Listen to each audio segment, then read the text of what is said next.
Hello everyone, అందరూ ఎలా ఉన్నారు? సో నేను నెక్స్ట్ డే కోసం మంచి బ్రేక్ఫాస్ట్ అయితే చేయాలి అనుకున్నాను. సో ఫస్ట్ టైం చేస్తున్నాను నేను కూడా జొన్నల ఇడ్లీ అన్నమాట. సో టేస్ట్ అయితే చాలా సూపర్గా ఉన్నింది. నేను ఎలా చేశానో ప్రాసెస్ అయితే చూసేద్దామా. సో 3 గ్లాసులు జొన్నలు అయితే తీసుకున్నాను. దీన్నంతా నీట్గా ఒక 3-4 సార్లు అయితే వాష్ చేసుకుంటున్నాను అనమాట. సో దుమ్ము ఎక్కువ ఉంటుంది కదా, సో నీట్గా వాష్ చేసేసిన తర్వాత సోక్ చేస్తున్నాను. సో ఇదైతే నేను మార్నింగ్ 11:00కే సోక్ చేస్తున్నాను. ఇది ఖచ్చితంగా ఒక 8 అవర్స్ అన్నా సోక్ అవ్వాలన్నమాట. ఇంకా 3 గ్లాసులు జొన్నలకి 1 గ్లాస్ ఉద్దిపప్పు అయితే వేసేసుకున్నాను. ఇది చూడండి పిండి పిండిలాగా వస్తూ ఉంది వాష్ చేస్తూ ఉంటే.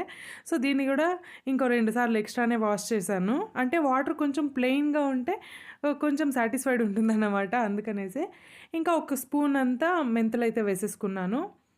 ఇవన్నిటిని కూడా నేను ఒక 11:00 అట్లా సోక్ చేశాను. ఇంకా ఈవినింగ్ 8:00 అయితే రుబ్బేస్తున్నాను అనమాట. సో చెప్పాలంటే ఇది చాలా బిన్నే మెదిగిపోయింది. రైస్ కంటే ఈజీగానే మెదిగిపోయింది అనమాట గ్రైండర్లో. బాగా సోక్ అయి ఉంటుంది కదా, సో ఈజీగానే మెదిగిపోయింది. అండ్ ఇంకా అయితే వేసేస్తున్నాను. ఫస్ట్ మెంతులు అయితే వేసుకున్నాను, అండ్ ఇంకా జొన్నలు, ఉద్దిపప్పు ఇవన్నీ కూడా వేసేసుకున్నాను. దీనికి ఎక్స్ట్రాగా అటుకులు కానీ లేదా అన్నం కానీ ఇలాంటివి ఏమీ వేసే పని లేదు. అండ్ ఇది చాలా పేస్ట్ లాగా కూడా ఉండకూడదు అనమాట. చాలా కొంచెం బరకగా ఉండాలా, చాలా కూడా ఉండకూడదు. కొంచెం రఫ్గా ఉంటే సరిపోతుంది. అంటే ఇడ్లీలు చేసేటప్పుడు తినేటప్పుడు చాలా బాగుంటుంది, పిచ్చి పిచ్చి అని లేకుండా. సో ఇంకా మార్నింగ్ 9:00 అయితే బ్రేక్ఫాస్ట్ చేసేస్తున్నాను. అంటే ఇంట్లో అందరూ ఉన్నారు, వీకెండ్ కదా, సో స్పెషల్ బ్రేక్ఫాస్ట్ అనమాట. సో పిండి కూడా బాగా పులిసింది. సో తగినంత పిండి అయితే తీసుకున్నాను. మిగతాది ఇలా సైడ్లో ఉండేదంతా తీసేసాను. డ్రై అయిపోతుంది కదా ఎండకి, పెంకుల్లాగా అయిపోతుంది, మళ్ళీ యూస్ చేసుకోవడానికి కూడా అంత బాగుండదు. అందుకనేసే ఇంకా దీనికి కొంచెం ఉప్పు అయితే యాడ్ చేసుకొని మిక్స్ చేసేసుకోవాలి. ఇడ్లీ పిండి బ్యాటర్ అంతా చేసుకోవాలన్నమాట. కొద్దిగా వాటర్ యాడ్ చేసుకుంటున్నాను. సో ఫస్ట్ టైం చేసేటప్పుడు ఇలాంటివి ఏదన్నా కొంచెం టెన్షన్ ఉంటుంది, ఇంట్లో వాళ్ళు తింటారా లేదా, మెయిన్గా పిల్లలైతే తింటారా లేదా అనే టెన్షన్ ఎక్కువ ఉంటుంది కదా. సో ఏం భయం లేదు, మామూలు ఇడ్లీ లాగానే చాలా బాగుంది. అండ్ దీన్ని తినిన తర్వాత కూడా చాలా లైట్ ఫీల్ ఉన్నిందన్నమాట పొట్టలోకి అయితే. సో డెఫినెట్గా ట్రై చేయండి, మంచి హెల్తీ ఫుడ్ అయితే అవుతుంది. సో ఉప్పేసి కలబెట్టేసి పెట్టేశాను. ఇంకా ఇడ్లీ కాంబినేషన్గా టొమాటో చట్నీ అయితే చేస్తున్నాను. ఇంకా ఈరోజు ఆనియన్ ఇలాంటివి ఏమీ వేయట్లేదన్నమాట, జస్ట్ ప్లెయిన్గా చేస్తున్నాను. సో ఫస్ట్ ఇలా టొమాటోలనంతా స్లైసులుగా కట్ చేసుకుంటున్నాను. మొత్తం నీట్గా కట్ చేసేసుకుంటే ఇంకా కుక్ అయ్యేది చాలా ఈజీనే కదా. పల్లీ చట్నీ ఏమీ చేయట్లేదన్నమాట, జస్ట్ ప్లెయిన్ టొమాటో చట్నీ చేస్తున్నాను. కొద్దిగా ఆయిల్ అయితే వేసుకున్నాను. దీంట్లోనే సాసులు మంచిగా చిటపట్లాడిన తర్వాత అయితే జీలకర్ర వేసుకుంటున్నాను. కొంచెం జీలకర్ర ఎక్కువైతే వేసుకుంటున్నాను. ఇంకా కొన్ని మెంతులు అయితే వేసుకుంటున్నాను.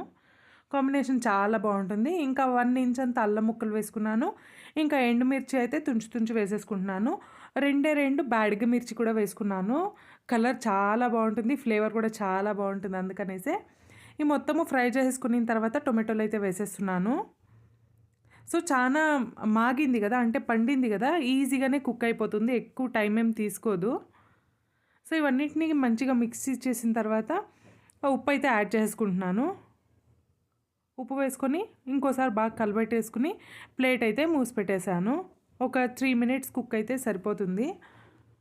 సో 3 మినిట్స్ తర్వాత చూస్తే ఇంకొంచెం కుక్ అవ్వాలనిపించింది, కొంచెం గట్టిగా ఉండింది అక్కడక్కడ. సో ఇంకోసారి అయితే ప్లేట్ మూసేసి ఒక 2 మినిట్స్ వదిలేసాను. ఇంకా ఇడ్లీ అయితే వేసేద్దాము. పిండి అయితే మిక్స్ చేసి పెట్టుకున్నాను కదా, ఇడ్లీ అయితే వేసేసుకుంటున్నాను. సో బ్యాటర్ కూడా వేయడానికి చాలా కన్వీనియంట్గా ఉంది. సో ఈజీ అని అనిపించింది, మామూలు ఇడ్లీ లాగానే. సో డెఫినెట్గా ట్రై చేయండి, మంచి బ్రేక్ఫాస్ట్ కదా, హెల్తీగాను ఉంటుంది. ఎప్పుడు రైస్తోనే కాకుండా ఇలా వెరైటీగా ట్రై చేస్తూ ఉండేది నాకు కూడా బాగా నచ్చుతుంది. అండ్ ఇడ్లీ ప్లేట్లు అయితే పెట్టేశాను కదా. ఇక్కడ చూడండి టొమాటో చట్నీ చెక్ చేద్దామంటే ప్లేట్ ఎందుకు తీస్తావు కాలుతుందేమో అనేసి అదే పడిపోయింది. అండ్ చట్నీ అయితే మంచిగా కుక్ అయ్యింది. ఇంకా ఆఫ్ చేసి చల్లారడానికి వదిలేసాను. కరెక్ట్గా దీనికి కూడా కుక్ అవ్వడానికి 15 మినిట్స్ అయితే పడుతుంది, అంటే 12 to 15 మినిట్స్ అనమాట. సో ఇది ఇంకా రౌండ్గా భలే వచ్చిందన్నమాట, అంటే మంచి బాల్ లాగా అనిపిస్తుంది. సో కింద ఉండే ప్లేట్ అయితే కొంచెం పిండి షెడ్ అయిపోయింది, బట్ షేప్లు కూడా బాగున్నాయి. ఇడ్లీలు కూడా చాలా అంటే చాలా బాగున్నాయి, పువ్వులాగా మెత్తగా భలే ఉన్నింది.